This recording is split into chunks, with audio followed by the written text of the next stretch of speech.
Step right up, dummies, and listen to the stupidest sports show on earth with Rodney Newpol and Tim Van Stratton. Well, hello there, dummies. Welcome to episode number 28 of the stupidest sports show on earth. My name, of course, as you all know, is Tim Sid the Kid Van Stratton. With me is Rodney Newpol. No primetime prediction yesterday. I don't even know who you liked for the Lions-Packers game. We might have talked about it on Monday or on Tuesday. I can't even remember. But good to see that you're joining me from your back alley, your well-lit back alley on this Friday morning. I don't know as if I liked anybody last night, to be honest with you. Didn't have a big bet on it. Tried to throw a little small parlay. It didn't quite work. Although I got a portion of it with the Josh Jacobs 2+ touchdowns. Did not get my Sam Laporta portion of it, and the game definitely did not go under. So that did not work out for me. I was pulling a rabbit out of a hat, and it didn't work. But I liked the game last night. Didn't have a feel either way. I probably would have sided with the Lions, to be quite honest with you. And the 3.5 would have just really irritated me. So glad I stayed away last night. Yeah, it was teetering between 3 and 3.5, depending on where you looked. Because I was looking at all the books yesterday, and pretty much half of them had 3, half of them at 3.5. But like, if you wanted Lions at 3, it would have been minus 120 or something like that. But then 3.5, you get them at plus money. So if you really like the Lions, you probably just would have done that, and then you'd be a loser today. But yeah, it was a fun game, and we're going to talk plenty about it, as well as the remaining NFL Week 14 schedule, lots of college football talk. A reminder that you can follow us at Stupid Sports Show on Twitter, and get Rodney's picks on Substack. I try to contribute. I've dropped the ball the last few days, and that's probably for the best, in all honesty. But Rodney is delivering bangers, daily winners, if you will. Yeah. Yeah, okay. So let's just start with Packers Lions here. Let's just start at the end. Man, Campbell's an insane person, right? He's insane, yeah. Yeah. I'm not sure there was the greatest NFL move last night. Obviously, he's gonna get credit for it. Not sure the greatest move. We tried this with Brandon Staley. We tried the same moves with Brandon Staley, going forward on 4th down and shit like that. Man, if this is a playoff game and it cost him doing this, you mean like it did in the NFC Championship game, where there were at least 2, maybe 3 4th downs that they went for against San Francisco, didn't get, and it almost single-handedly allowed the Niners to come back in the second half and win that game? Yeah, like that. Yeah, I don't know, man. Going for it when he had a pretty easy field goal anyway, maybe 40 yards, going for it to save those final 40 seconds. I mean, and he was so close to Jared Goff just face planting on the ground and having no opportunity to even get that yardage. And I mean, okay, he got it. They won. Great. But man, I mean, the guy's got big old kahunas. He obviously does. But man, I don't know if I agree with the move there. They did win the game, and I side on aggressive coaching. I love aggressive coaching, and I hate wimpy field goals, but that was borderline insane last night. It was. I was watching the game with Amber, and I was like, "Oh, please just tell me they're gonna kick." Like, I was begging him to kick, and then Al Michaels. It looks like the offense is staying on the field, and I'm like, "Oh God."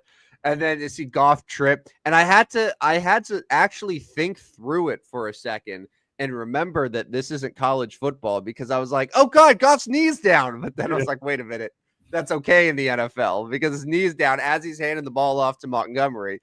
I mean, could you imagine if he falls more and the defense is able to just get a single finger on him and then the play's blown dead there? I mean, that would have been one of the all-time gaffes in recent memory.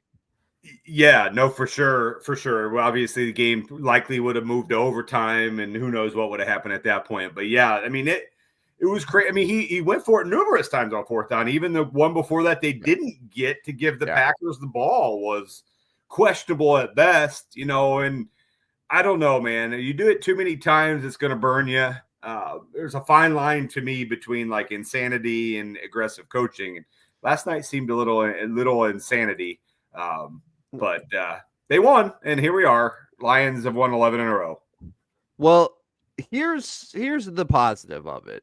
You have a coach that doesn't delve away from his game plan and his guns, and like he knows how he wants to coach, and the game isn't going to change that. Like it's not like, oh, this is a playoff game, or oh, this is a really important game to clinch a playoff spot against a division rival. Suddenly I'm gonna go against everything that has been working for us the last 2.5 seasons, and now I'm just gonna coach scared. He doesn't do that, and you have to respect that. You can hate it, but you can respect it. And that's kind of how I felt yesterday. They were 4 or 5 on 4th down, by the way. So it's not like they go for it and they just suck at it. They're great at converting on these 4th downs. The only one they didn't get was the one that I know you were talking about, where they were on their own 30-yard line. Right. It's 1. They do that pitch to Gibbs. It gets blown up. Packers then immediately turn it around and score, take the lead. That one you probably, in hindsight, would want to kick the other way. But again, it's like, it's a yard, and this is the best offense in football. You have the best running back tandem in football. You got a line that's great. Like, if you need to get a yard, you can get a yard. And so I understand the thought process there. Yeah. I really do, even though I probably wouldn't have done it because I'm a wuss, but like, I get it. Yeah, no, and not giving Jordan Love any opportunity to get the ball back is obviously, game ending. I get it, but man, like you said, couple things could have gone wrong, and then you've definitely got egg on your face, and and I guess for them, like, okay, they still have a huge divisional lead. It wouldn't have been the end of the world, but I guess I'm a little bit worried. He does that in the playoffs. Well, they don't get that yard. The other team goes 30 yards, kicks a field goal, game over, and man Campbell then it becomes not so much of a hero in Detroit.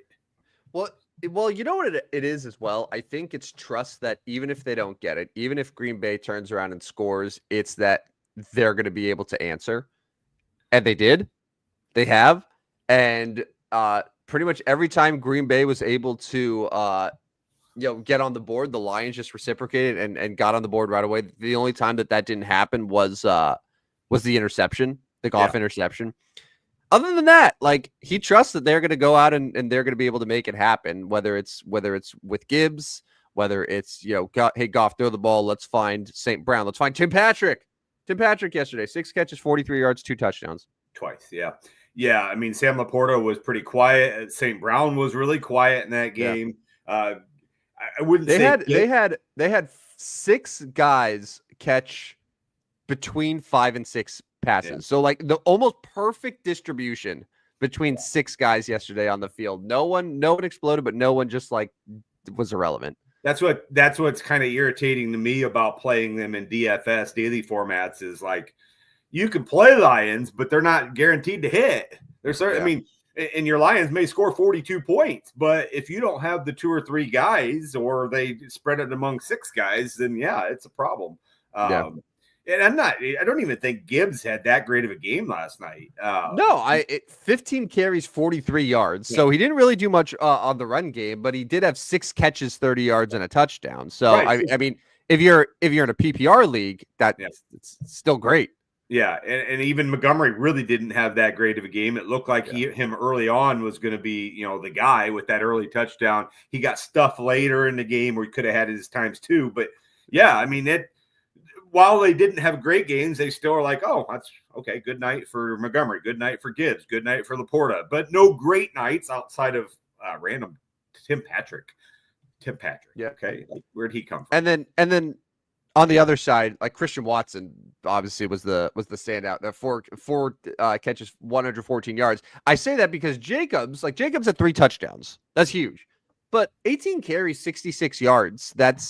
He came into that game averaging, I want to say, 81 or 82 yards a game. So it's not like, Josh Jacobs totally exploded. No, he was good. They gave him the ball a lot. He only averaged 3.5 yards a carry, and he found the end zone, and they went to him. It worked out to where, within 5 yards, hey, we're just going to hand the ball off to Jacobs, and it worked. Yeah. But so there wasn't, besides Christian Watson, maybe Jameson Williams. Like no player that had like a wow eye-popping stat line yesterday. Right. Two things from Green Bay side. Number one, real quickly, Jaden Reed, absolute goose egg last night. Nothing. Absolutely nothing. And the funny thing is about 7 o'clock, I had somebody, want some fantasy advice. I told them I thought they should put Jaden Reed in the lineup. Hey guys, I host a Sunday show every Sunday, 1011 ESPN out of Peoria. If you want more fantasy advice, tune in. Yeah, I was like, I think you got to play Jaden Reed with no Dobbs. I think it's a great spot. He had 5 guys. Jameson Williams and Jaden Reed were part of his package. I think it was like DJ Moore was in there. He had 2 other guys, and the other guys were going to play Sunday. And I was like, it was Jaden Reed over all those guys. Well, we chose because he's got 2 more coming up on Sunday. I don't even remember. And no, DJ Moore was one. Puka, I think, was one. It was somebody else, but it was close. And we talked it out. Like he was like, "Yeah, I kind of like that idea too." We actually set Jameson Williams in this case because it's like, hey, listen, he's a very high floor, could be a very low ceiling type player. I think Jaden Reed's going to be in great shape. Jaden Reed didn't go in great shape. And then the other hot take I have, hear me out here. Josh Jacobs, top 5 running back in the NFL this year. I mean, statistically, yeah, I don't think that can be disputed. He was so third in the league in rushing yards coming in. Yeah, so we're looking at like Derrick Henry, Saquon Barkley, obviously in a tier themselves, 1A, 1B, however you want to stack it up. Those 2 are the top 2 running backs. Sure. And then it's Josh Jacobs, Joe Mixon, question mark. Who's our 5 here? Jalen Hurts. A quarterback at running back. But like, who is our 5? Who is our 5th running back? Because I think. Do you have a 5th? So if we go by the advanced metric of well, I was going to say, so if we go by the advanced metric known as rushing yards, right now the top 5 in the NFL is Barkley, Henry, Jacobs. Makes sense. Followed by Jahmyr Gibbs, who just crossed. So Jahmyr Gibbs just crossed into the 1,000-yard rushing yesterday, despite having only 178 attempts. For perspective, Josh Jacobs has about 60 more attempts, but only like 35 more yards. Yeah. For perspective. And then Kyron Williams is at 5 right now. And then you have Chuba Hubbard, Alvin Kamara, Joe Mixon, Bijan Robinson, Tony Pollard, Najee Harris, Aaron Jones, Jonathan Taylor. I know you're a big Jonathan Taylor person. Talent-wise, maybe Jonathan Taylor's still there, but like, he's 13th in the league in rushing right now. So you can't really say like this year. So yeah, I would probably say, Barkley, Henry, Jacobs, probably have to put Jahmyr Gibbs there because Jahmyr Gibbs was getting the amount of run that the other guys were getting. He would be probably closer to Henry than he is to Jacobs. Yeah. And then, I don't know, Mixon, I guess this year, just because of these tons of touchdowns and just has been a real bell cow for him. Yeah, let's look at some of the comments here. Dan has some good choices here. Bijan, Gibbs, James Conner. I always forget about James Conner. James Conner's never a name I mention when it comes to the top running backs, and I never will. He's not. I just don't mention him. I don't mention. No, he's very good. But if we're talking top 5 running backs, I don't think anyone would take him as a top 5 running back. But he's very good, and I'm with you. I'll never play him on Sunday in DraftKings, and I was like, oh, that's great. He had another 20 points because he had 80 yards and 2 touchdowns. Yeah, the Chuba missile crisis. Yeah, I mean Chuba Hubbard's been really good for Carolina. Thank God, because Miles Sanders was not. What's fun about Carolina too is that they drafted Jonathan Brooks in the 2nd round, and I think they envisioned him sort of being the starter, but then he was hurt, so they had to rely on Chuba.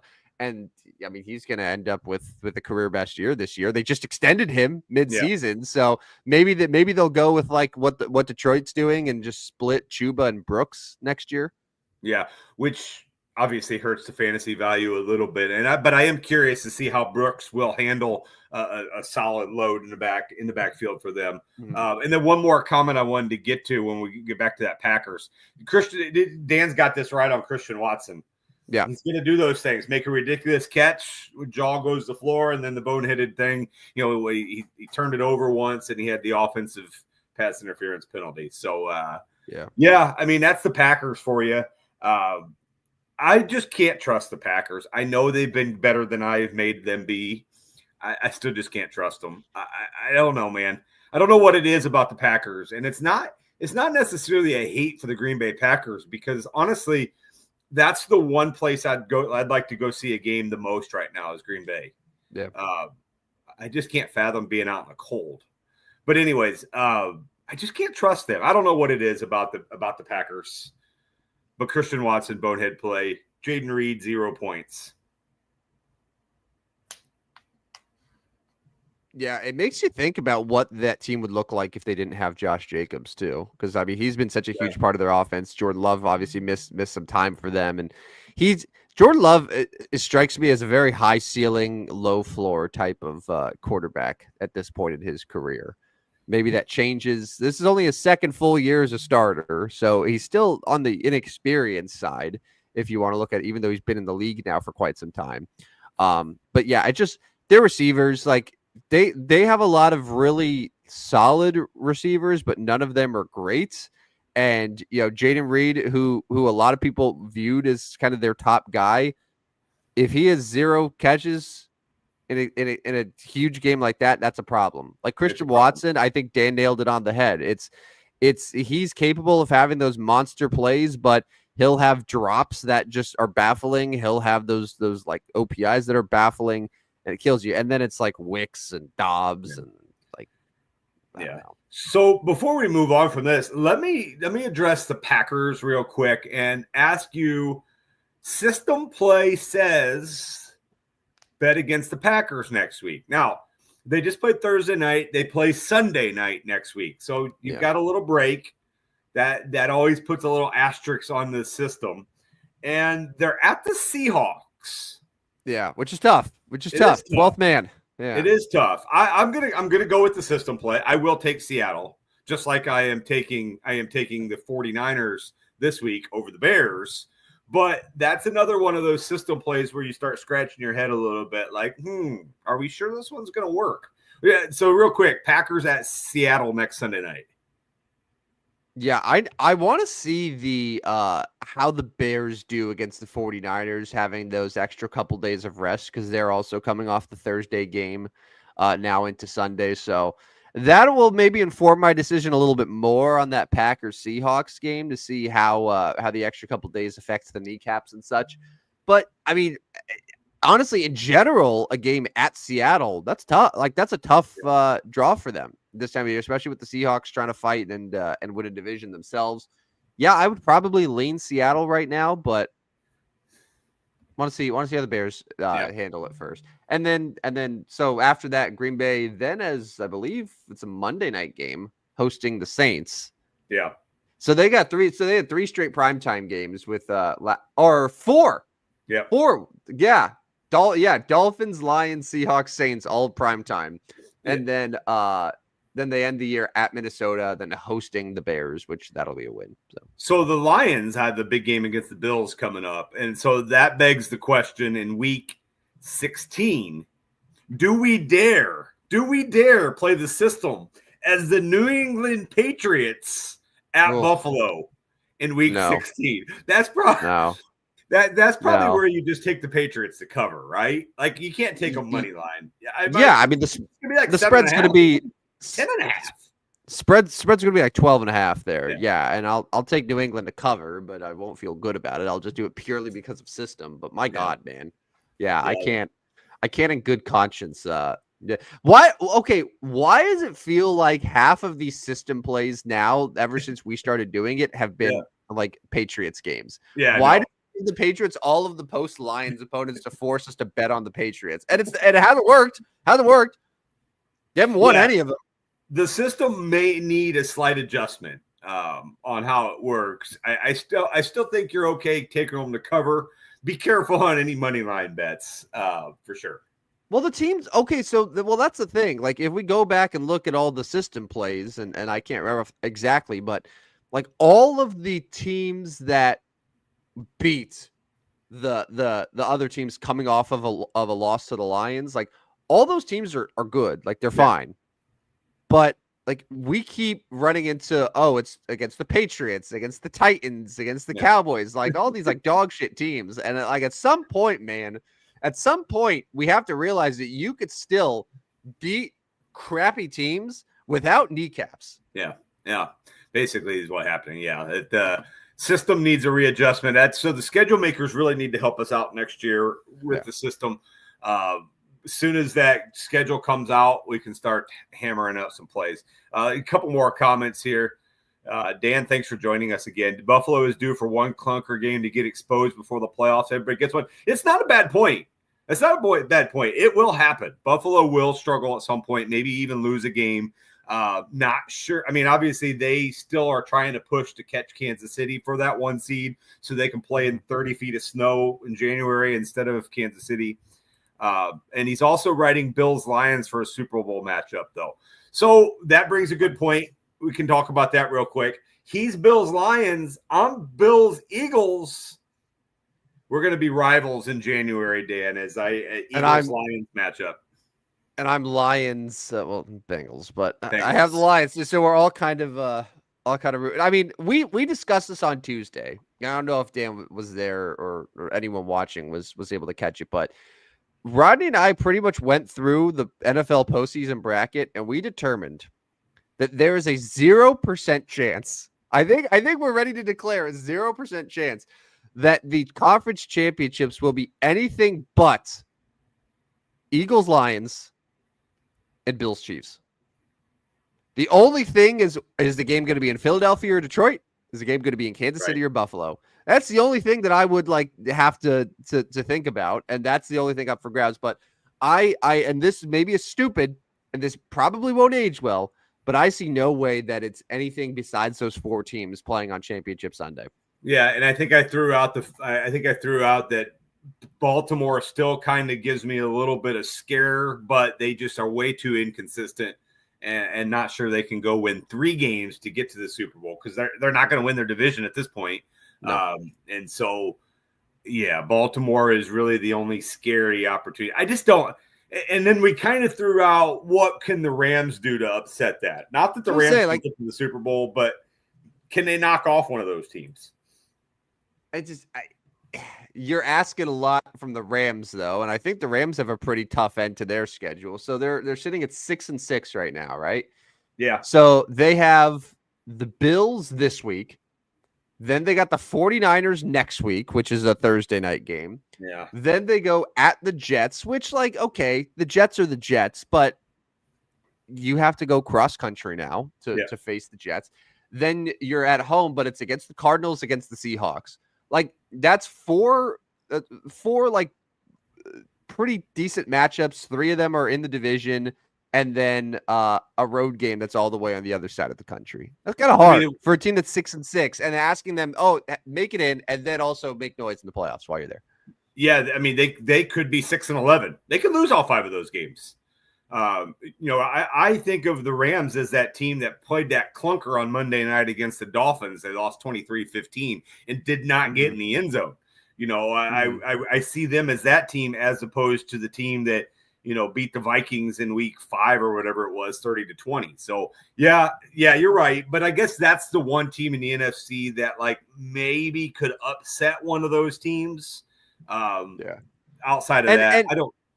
But we also mentioned one guy in the NFC beat the Lions and the Eagles, and that's Baker Mayfield. So be careful about him.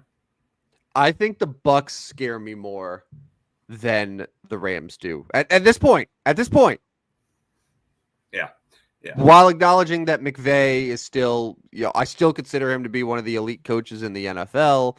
And if you have Stafford, if you have Kupp, Puka, things can happen. But yeah, Baker has that juice, and Tampa Bay just hangs with everyone. But I was looking at the Rams real quick. So all their wins, their 6 losses have come against the Lions, Cardinals, Bears, Packers, Dolphins, Eagles, mostly pretty good teams.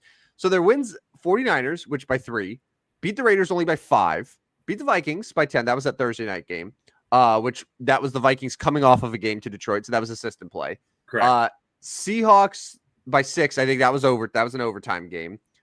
Patriots, they won by 6, and then Saints, they won by 7. Like, they don't really blow out teams, and they've kind of like a lot of like iffy teams that they beat. So it's not like a team that's they're so elite still. All the metrics say this is a great team, but like their record just isn't good. Like they are the perfect 6-6 team. Yeah.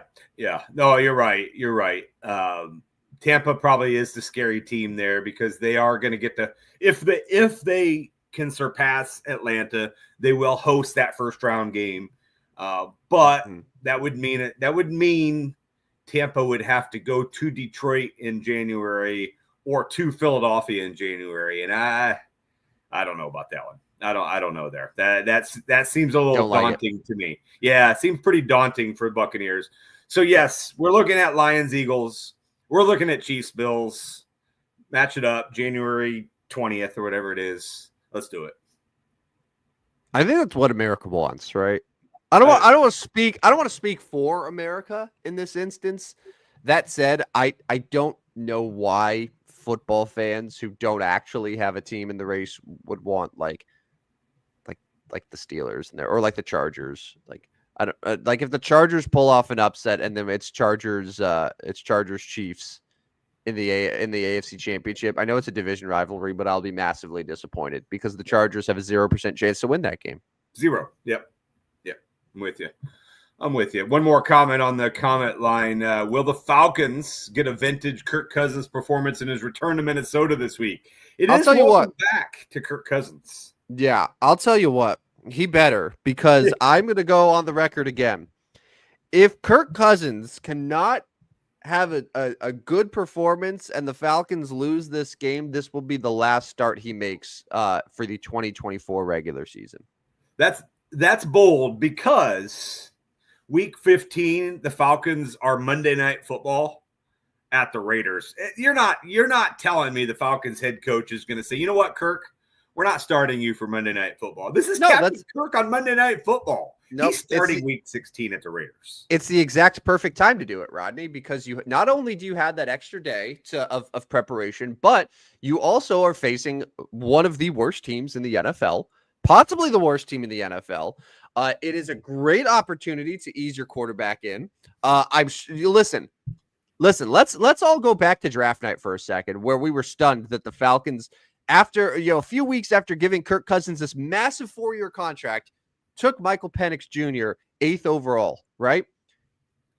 A team that does that doesn't have intentions of just watching that quarterback rot on the bench. They did that because in the event that Kirk Cousins wasn't the answer, they had their guy right then and there, who's an older prospect who isn't as raw as maybe some of the other draft prospects in his same class.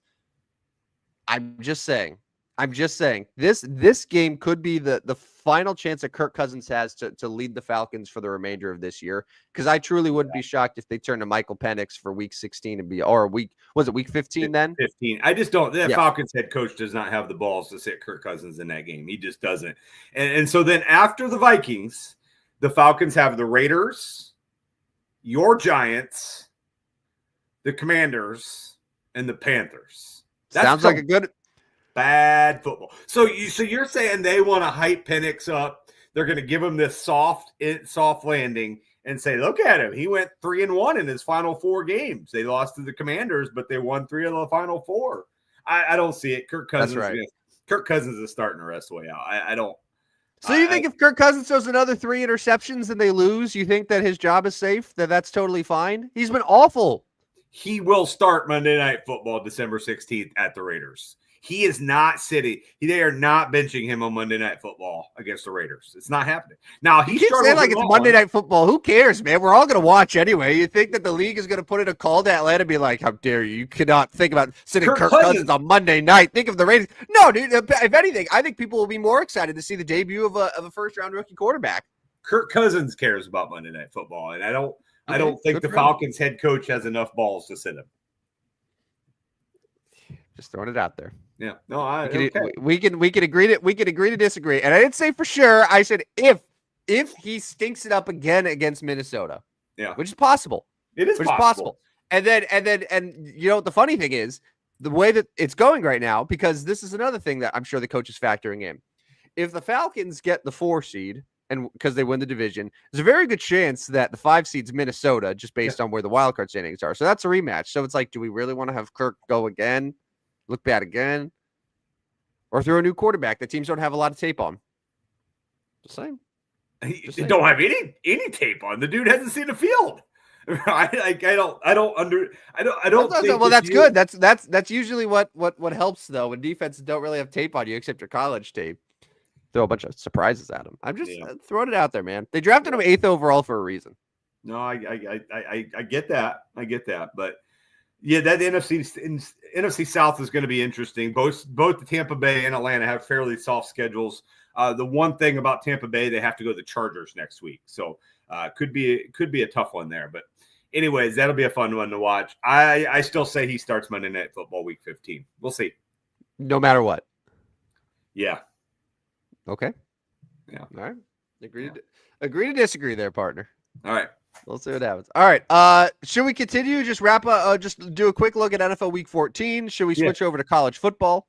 Yeah, no, we can talk. Let's talk NFL. All right. NFL Week 14. So, and yeah, we still got to get to our best bets, and we got college and NFL there. So, looking at Sunday slate, like Browns Steelers, I guess is interesting because it's Jameis in a divisional game, right? Like, yeah, but the problem is the Thursday night game in the snow is so interesting. Yeah. That I don't know how this one is going to be able to live up to it. And it's probably like I think we're all expecting the same type of game that we saw the first go around, and usually that just doesn't happen. So no, you're right. But looking at these noon games, that's it though, right? Like, who are some of these other? Like, what are we excited about? Are we excited about Jets Dolphins? Are we excited about Panthers Eagles? I think it's Falcons Vikings. I think that's the game in the noon slate. That's the one that really where both teams have significant playoff implications. Yeah. Besides that, I think the only other game that might be interesting, and maybe only interesting to the fans of crappy football teams like myself, is Jaguars Titans. The first of 2 meetings that the Jaguars and Titans will play, where you have the Jaguars currently sitting with the number 1 pick in the draft, and the Titans are right there at 3 wins.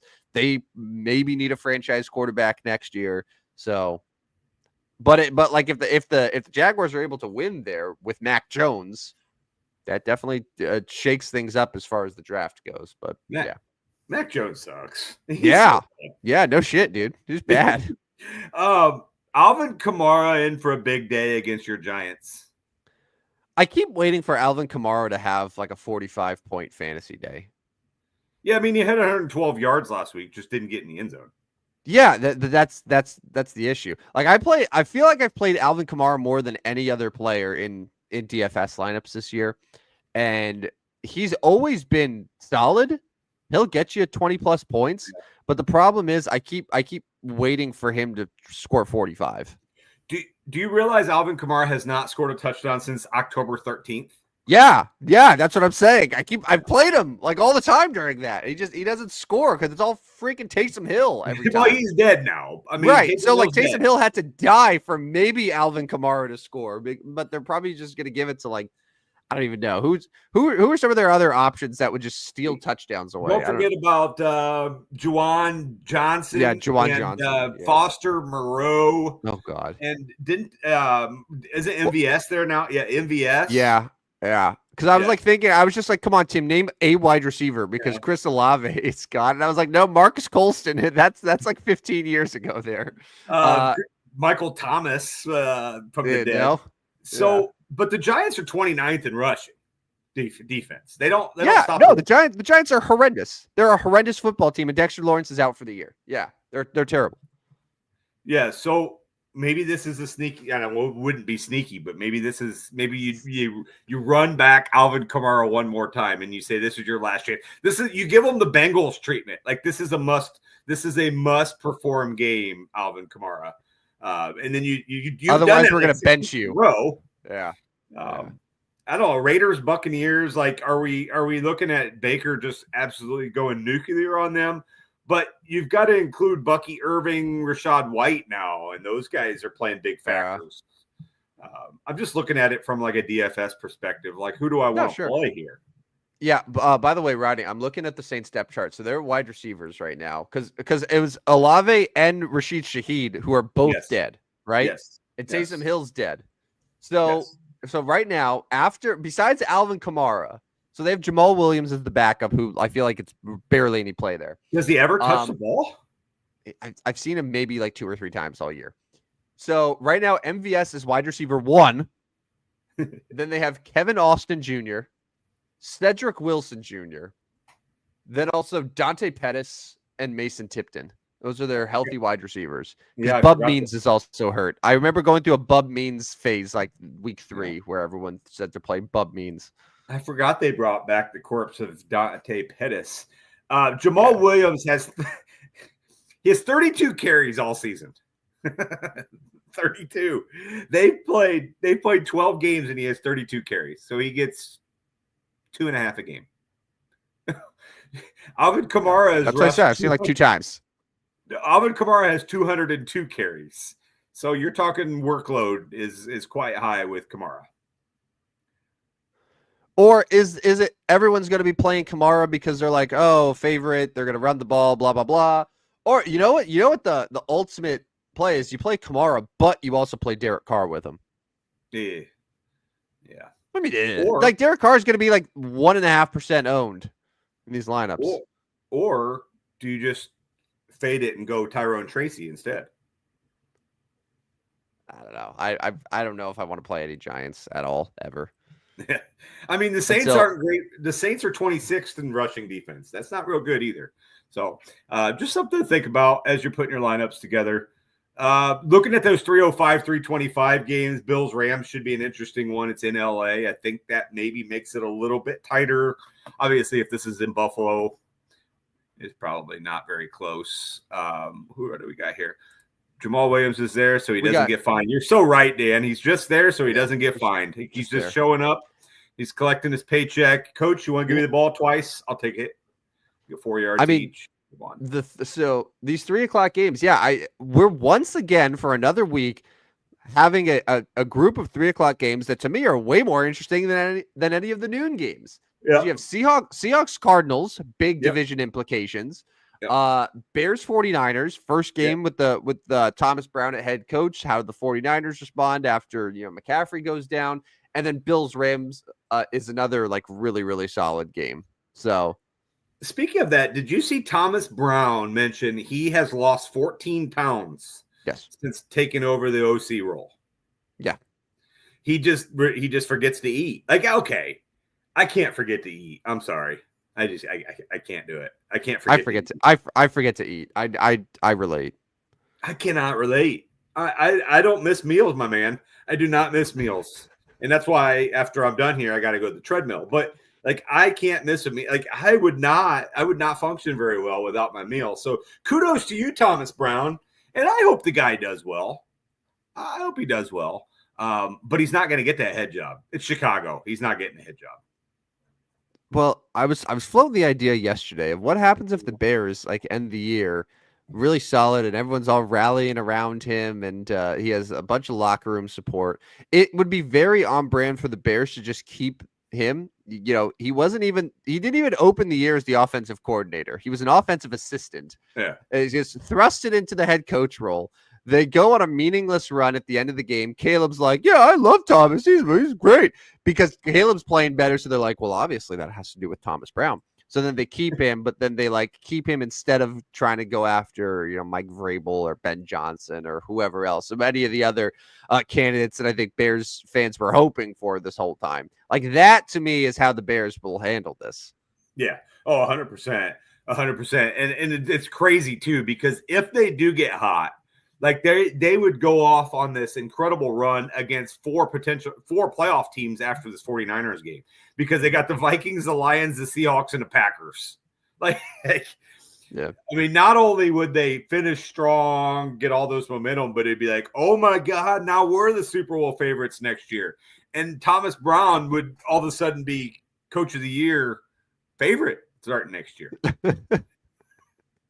Yeah, like absolutely. That I think is more likely than anything if you think about the Bears. And then Thomas Brown gets the full-time role, and it's like, oh, wait a minute, why is he the head coach again? And then it's Yeah, just it'd be interesting. It'll be interesting to see what the Bears do. And San Francisco could be an interesting one.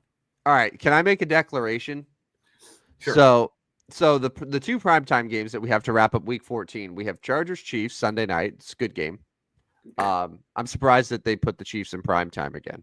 Yeah. And then I will say that there's no game that I'm looking forward to less in the entire NFL slate than Bengals Cowboys. Yeah. One, because I can't watch the Cowboys. Two, because watching the Bengals defense get exposed just makes me hurt. And three, because we're going to have ads for the Simpsons broadcast shoved down our throats. Yeah, well, you're lucky you don't have to watch it because you've got other plans that night. So Yeah, kudos to thank that. God. Your Thank God, man. If you didn't listen Tuesday show, Monday is Tim's anniversary. He can avoid Bengals Cowboys altogether, and I will gladly. I probably won't get a whole lot of chance to watch. I'll be in normal until probably I'll be home mid game maybe. But Bengals Cowboys is yes one of the grossest games on the slate all year. You're right, because Cooper Rush will literally look like Brett Favre, Brett Favre in this game. He is going to carve the Dallas defense up. Dallas is going to score 38 points and win 38-35 over the Bengals. Yeah, Joe Burrow is going to have 5 touchdown passes, throw for 450 yards. Jamar Chase is going to have 225 yards, 3 of those touchdowns. And the Cowboys are going to win. Yeah. Yeah. And that's, we talked about Tuesday, have to come to a point where you got to consider Zach Taylor being fired. Yeah. No, listen, man, like if they lose 10 plus games this year, which that's what it's trending toward right now, like got to go. Some's got to change. Yeah. Now, yeah, well, they missed the playoffs last year too, but granted, they had the Joe Burrow injury excuse built in, but now, with the franchise quarterback and with some of the players on that roster, like you should have been better. Like you should have been better, dude. Yeah. I don't know. I mean, maybe it's just the defensive coordinator goes and they give Zach Taylor one more chance and he just goes into the year on a hot seat. But I don't know. Yeah, I could see him being the surprise firing on Black Monday. Yeah, same. And I don't know as if people have the argument against it again if they lose double-digit games. Mm-hmm. All right, real quick, college football weekend. We talked a lot of college football on Tuesday's show. In case you missed that, you can always go back and listen. But all right, I tried to find some type of like playoff predictor where I put in who I think is going to win each game. And they just like spit out like, all right, this is the bracket. I couldn't really find it. One that was like actually good. So I don't know. We might just have to like guesstimate here. But so what is your absolute like this? So of all of like the big college football conference championships this weekend, what is your big lock? Like take it to the bank. This team is winning. No doubt about it. They're advancing. So we can start there. That's a great question. I think Clemson beats SMU. We're going to get to our best bets. Spoiler alert, I'm going to take Clemson in this one. I think Clemson beats SMU. I'm not convinced on SMU. I know they're 8th in the country or whatever they are in the brackets, but I'm taking Clemson and their experience and their coaching that has been there. Although I can't stand Dabo, I think Clemson wins that ACC championship tomorrow night. Where is that? In Charlotte. So I'm gonna my lock is gonna be the Clemson Tigers. So Clemson then do they? I mean, not at 3 losses, they wouldn't advance to a top 4 seed, would they? They're not a top. Well, they'd be in. No. They're in, but yeah. But the question then becomes, and this is where the biggest circus comes in. If you take a 2-loss SMU team, because the committee has already told you that 2-loss SMU is well ahead, or 1-loss SMU is well ahead of Alabama and well ahead of Miami. Now they have 2 losses. and let's Mm-hmm. say it's even a close loss. Mm-hmm. That's where it comes in. Does SMU slide below Alabama? Who's sitting at home doing nothing to actually improve their Yeah. Whereas SMU actually has to play this game. And that's where, if you're SMU, this morning you wake up and say, you know what, Clemson? We're not playing that game. You guys are the ACC champions. And we're gonna take our resume of one real loss and say, committee, now you got to put us in. We've won 9 in a row. We're not willing to lose to Clemson tomorrow because we know what could happen. You could leave us out of this tournament.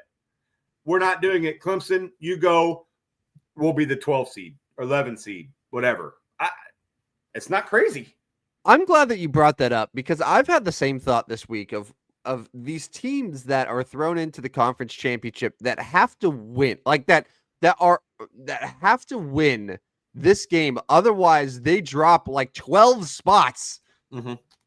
And teams that are sitting at home with worse records, with worse resumes, doing nothing, overtake them. Yeah. Why is it that these teams are like, wait a minute, there's no like upside here for us.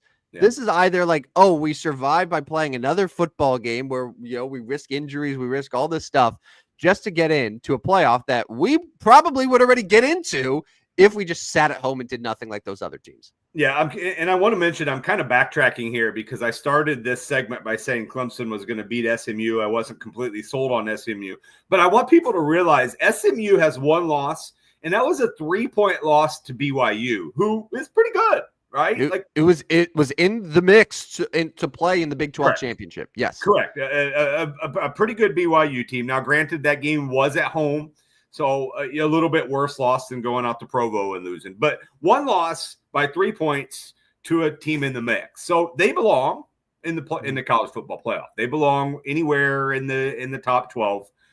But if they lose that game, they have potential to fall out, and that's not right.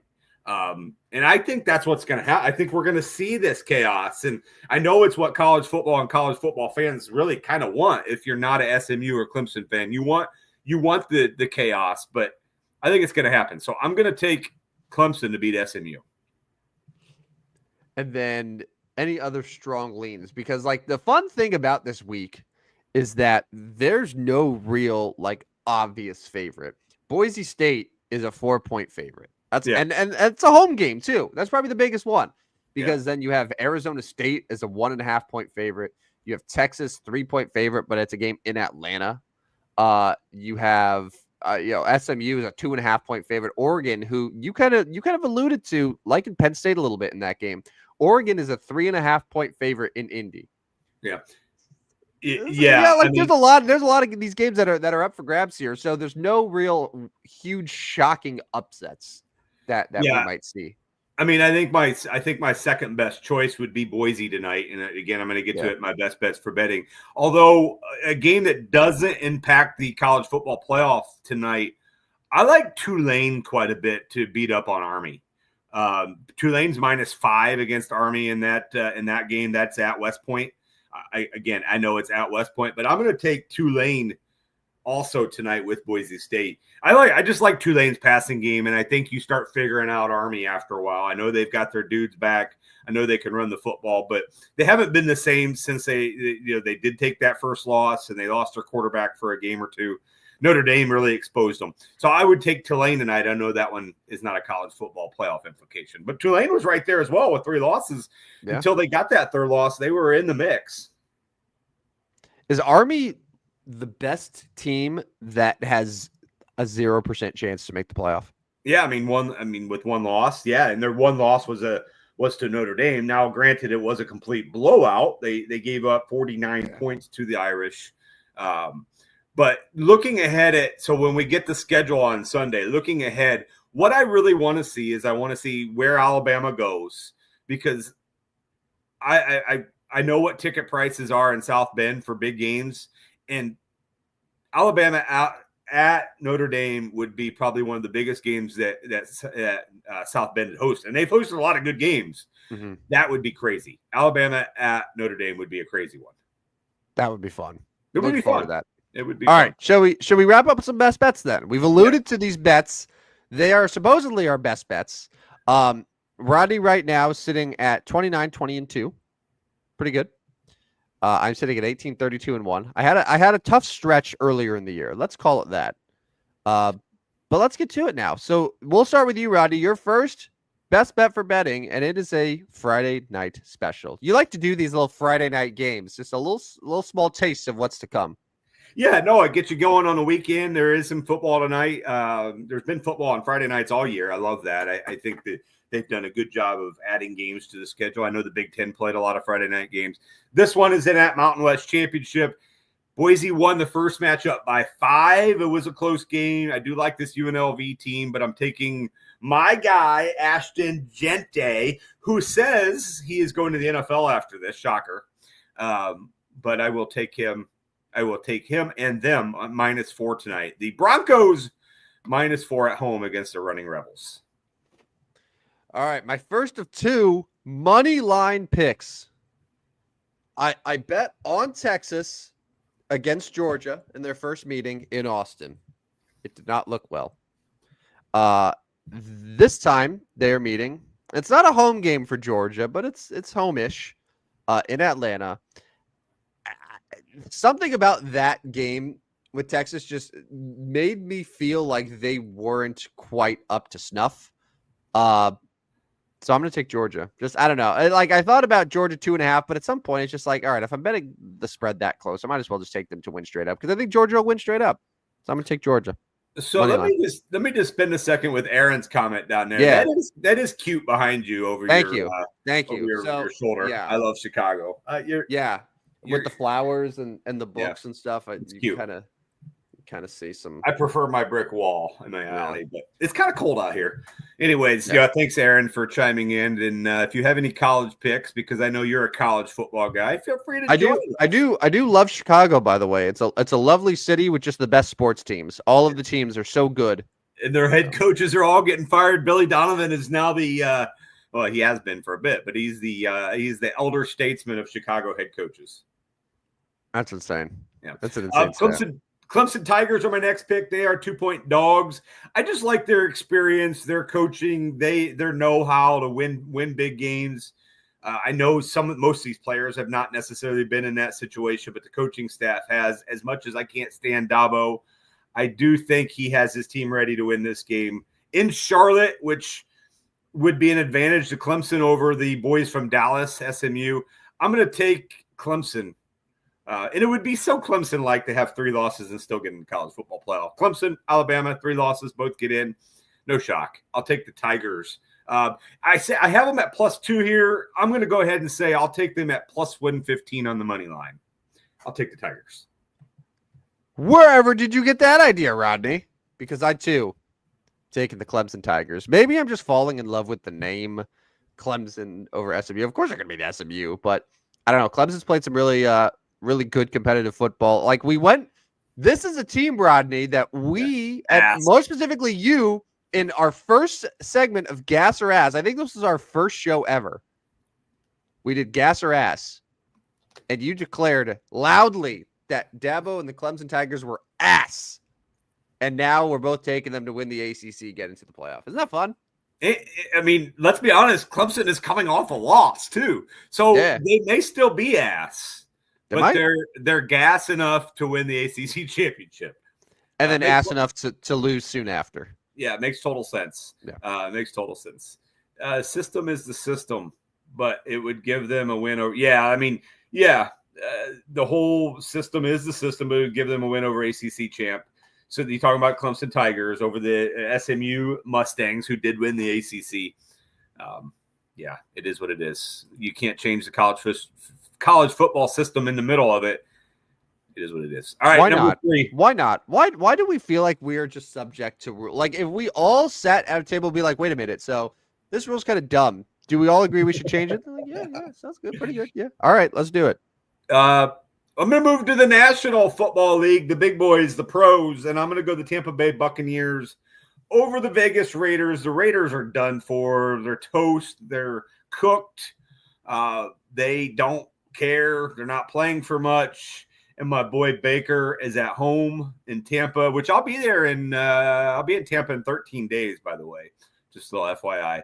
Raiders don't even care to win. They've lost 8 in a row. They tried to beat the Chiefs. I'm not sure why, but Tampa Bay wins and wins easily. I'll take the Buccaneers minus 6.5. They had 2 games this year that were one possession games against the Chiefs. They've had look at the Raiders here. One possession losses to the Rams, the Chiefs, and the Chiefs tried. Okay, yeah, I thought it was more. I don't know why I thought that they were closer in more games. But the Broncos won. I think they were hanging first half, but then they ended up losing by 10.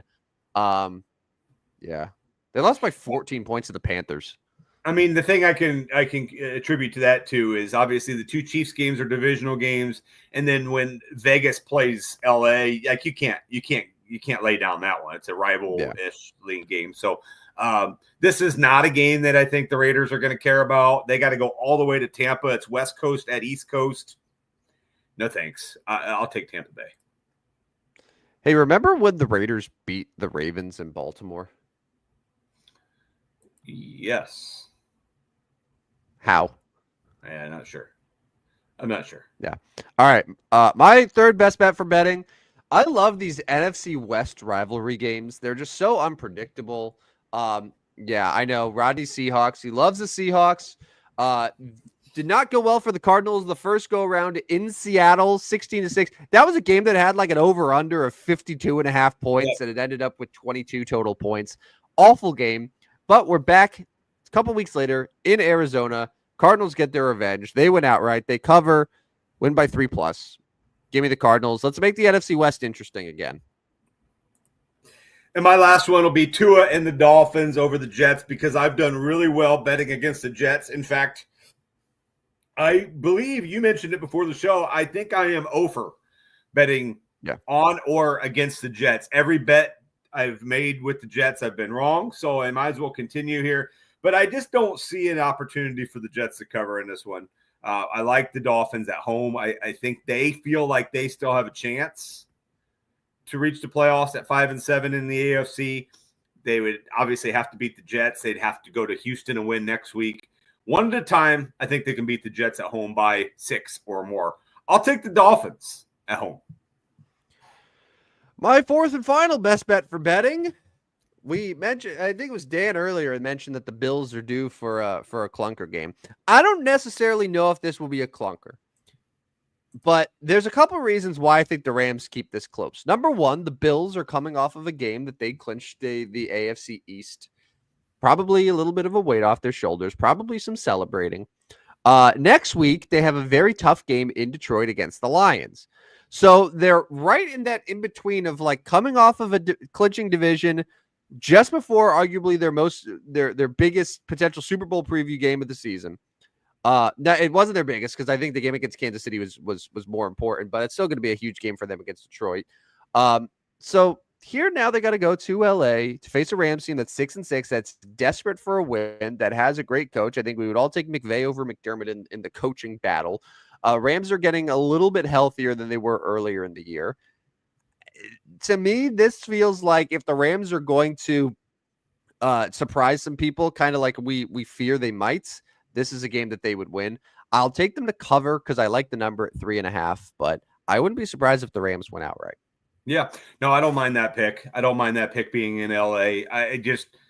Josh Allen just seems like a man on a mission, though. He's good, man. Listen, I declared him the MVP winner a couple weeks ago. I still believe that. I think that the race is over. But I could see the Rams giving them a real challenge and making Buffalo sweat a little bit. Buffalo's very good. They're not unbeatable. Yeah. There you go. That's our best bets for betting. Week I love 14. It. All right. So I'm going to get the Barry Bonds stat of the day today. There are a whole bunch of them. We've done a bunch of them, but I'm going to go pretty simple here, and it's going to be a 2-parter.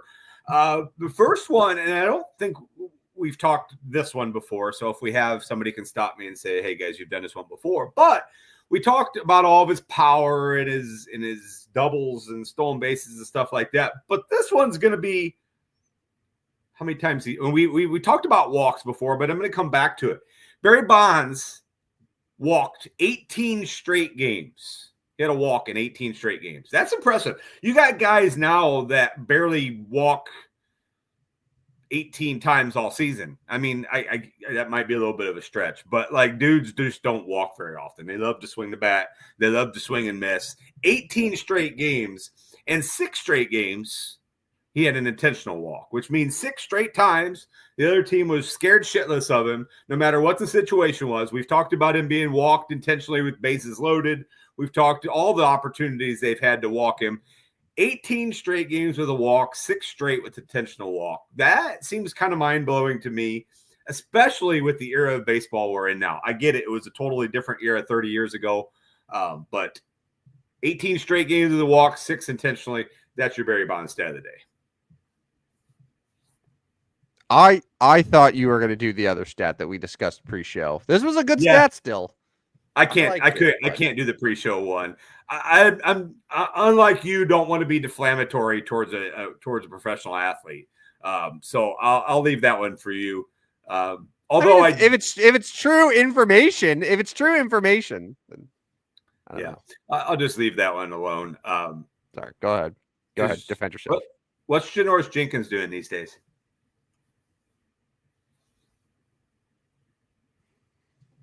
I tell you what Janoris Jenkins' brother's doing. Yeah, dude, I know that. I'm assuming. Is he? Did he get arrested? I don't even know. As we recklessly speculate there. All right, and this is.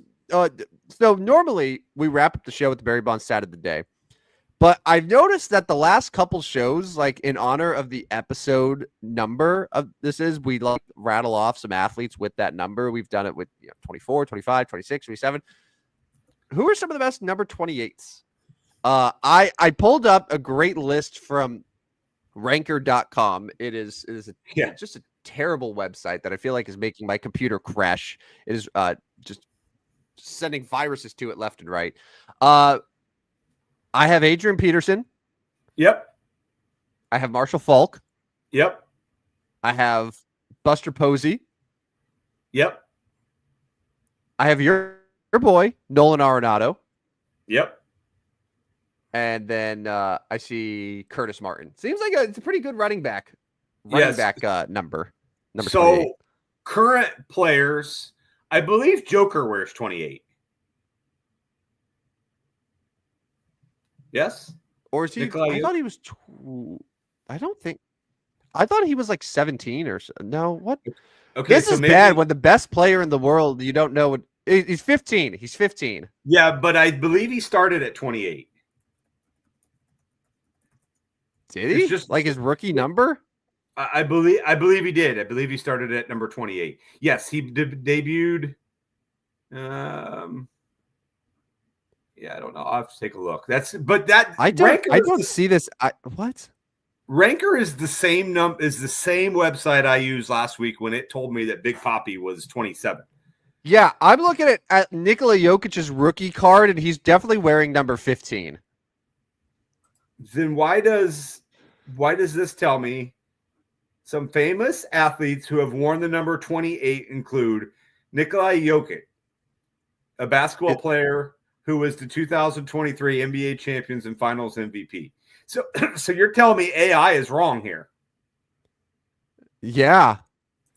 And I was like, okay, maybe it's his national number. So where's 15 in Serbia?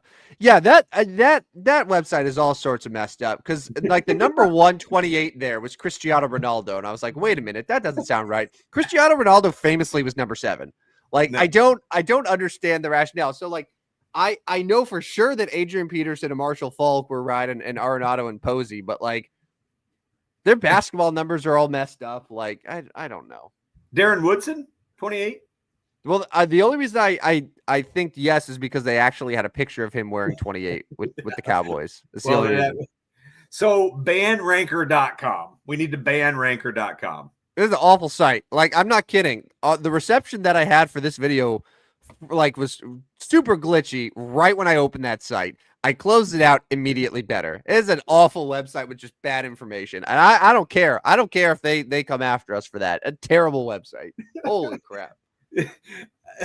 See a ranker.com. Boy, let me just go on record. They are not going to be able to be one of our sponsors in 2025. We are looking for sponsors as we move to 2025.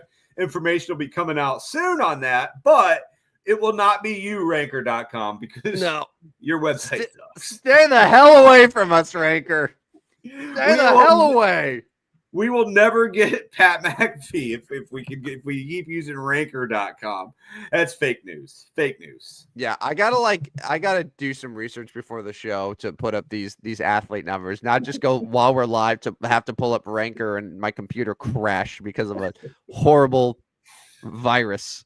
Yeah, I gotta click out of it too now. All right, see you Ranker.com. All right, so that's our show for today. What do we have? We have 3 left before the new year. Yes. Yeah, that sounds about right. We have next Tuesday, next Friday, and the following Tuesday, and that'll wrap up 2024. So we'll get to episode 31. Yeah, we will. Before we get to 2025. I'm sure there's many, but I can't think of a single number 31. Yeah, let me check Ranker.com real quick and I'll get back to you. All right, yeah, do that, and then by the time it all loads and stuff, yeah, it should be right in time for episode 31 of our show. Sounds good. All right, well, that wraps it up for episode number 28, the Marshall Falk edition of the Stupidest Sports Show on Earth, not the Nikola Jokic edition. Nope. Not the Cristiano Ronaldo edition. Nope. Not going to happen. But we'll be back on Tuesday. This will be after a wild college football playoff. So will the playoff be announced by Tuesday? Yeah, Sunday at noon. Sunday. Okay, awesome. Excellent.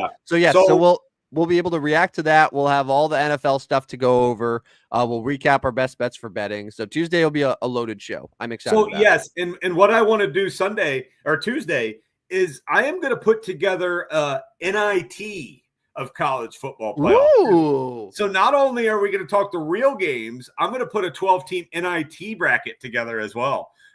If there was, why not? There should be a college football playoff and then like an NIT version of it, because we know people are going to watch and pay for these college football games. You could do it at like some of these small schools, or you could do it on campuses, but like people are going to go and watch. Anyways, I'll have the NIT version of college football playoff. Yeah. So who has the broadcasting rights for the playoff? I'm assuming it's like ESPN, ABC, and then maybe Turner gets a game, or they will at some point here. So like, yeah, create an NIT, more games, put them on Fox, like all the Fox networks or whatever. Yeah, do it.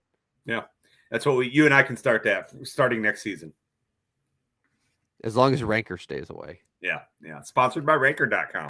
Oh God.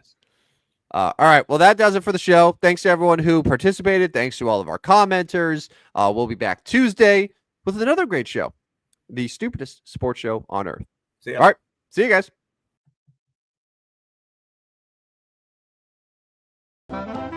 Step right up, dummies, and listen to the Stupidest Sports Show on Earth with Rodney Newpole and Tim Van Stratton. Yeah.